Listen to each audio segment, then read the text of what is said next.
मैं हमारे बीच में एक कवि और है जो आपके अपने क्षेत्र के अपने बीच में रहते हैं, जिनका नाम लक्ष्मण जी माली हैं, जो तहसील में काम करते हैं।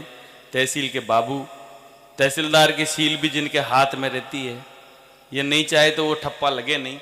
मैं आप सबके बीच, आप सबके प्रिय लोक लाडले आदरणीय लक्ष्मण जी माली के लिए आपसे प्रार्थना करूँ कि तालियां बजाकर इनका स्वागत करें और एक कविता का पाठ आदरणीय लक्ष्मण जी। इस कविता से पहले एक छोटी सी कहानी सुन लीजिए कि एक जंगल में एक संगीतकार रहता था।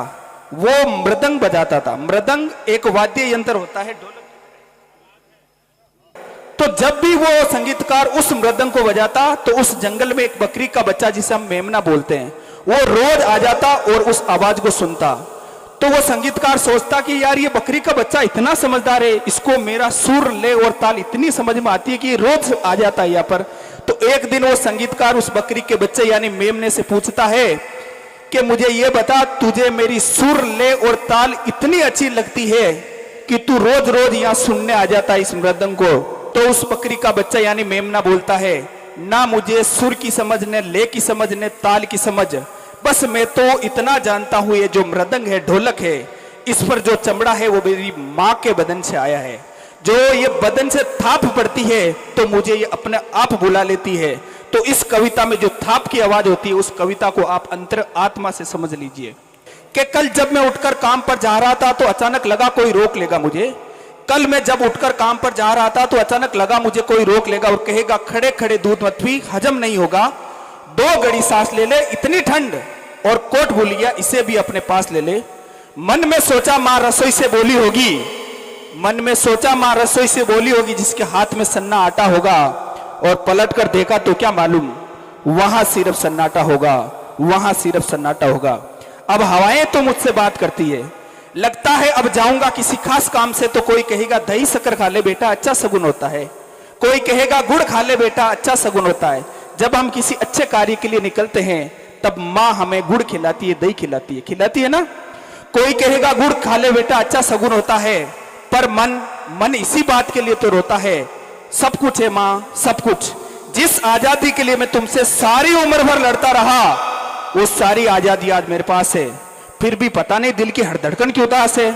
जब हम छोटे थे तब माँ बोलती थी बेटा ये काम मत कर, वहां मत जा, उसके साथ मत बैठ, उसके साथ मत उठ।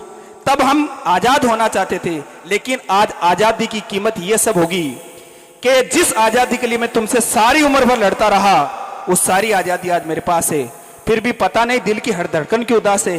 कहता था ना माँ, मैं वो सब कुछ करूंगा जो मेरे जी में आएगा, मैं आज वो सब कुछ करता हूं जो मेरे जी में आता है।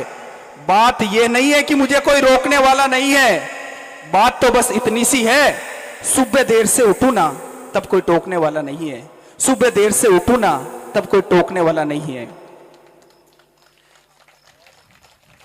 पंक्ति अच्छी लग रही है तो मेरे लिए भी आप तालियां बजा दीजिए। बहुत अच्छा पढ़ रहे हो लक्ष्मण जी।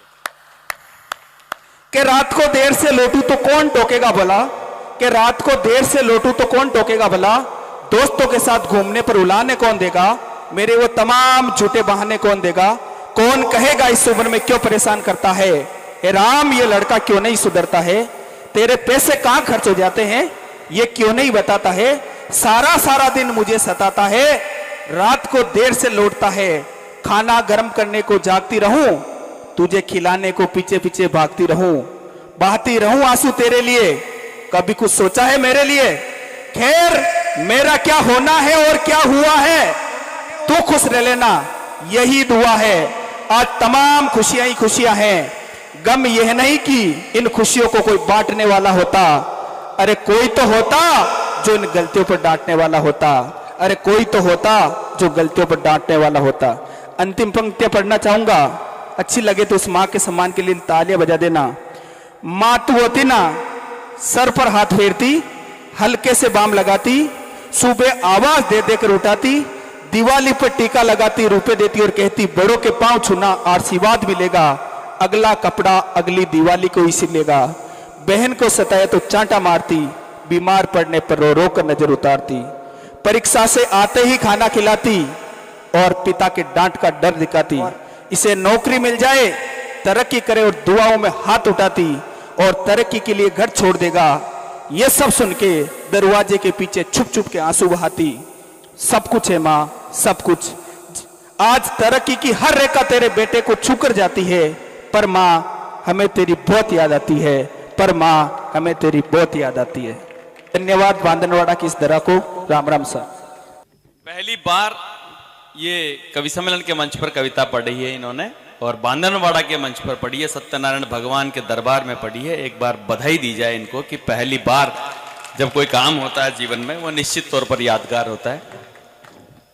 समिति वालों ने इनको आमंत्रित किया काव्य पाठ के लिए, क्योंकि समिति वालों की कुछ जमीनें उधर है जिधर इनकी पोस्टिंग है। हास परिहास की बात है, लेकिन आपने एक पहले कवि को इतनी मोहब्बत से सुना। देखो